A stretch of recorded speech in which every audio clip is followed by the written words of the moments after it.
дастаи равшани шаҳри Кӯлоб марҳилаи дуюми чемпионати Тоҷикистон оид ба футбол байни дастаҳои Лигаи Якумро бо бозии хонагӣ бо дастаи Ҳулбуки ноҳияи Восеъ баргузор намуд. Бозии мазкур аз дақиқаҳои аввал басод ҷолибу ҷозиб ҷараён гирифт ва дастаи равшан дар ин дидор муддаии асосӣ барои ғолибият унвон мешуд.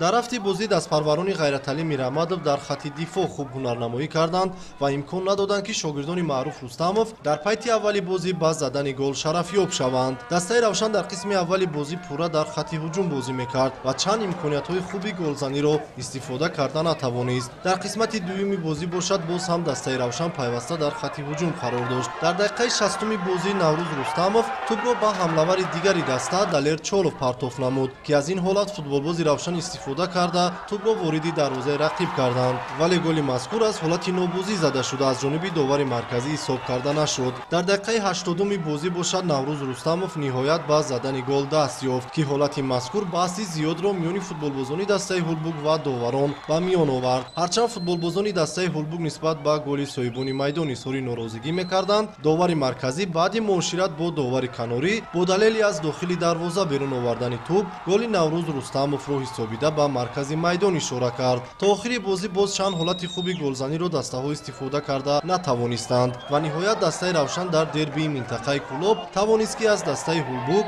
3 имтиёзи зарурӣ ситонад. Дар даври навбатӣ дастаи равшан дар сафар бо дастаи Исфара ва дастаи Ҳулбук бошад дар майдони худ бо дастаи Сарои Камар нерӯсанҷӣ мекунанд.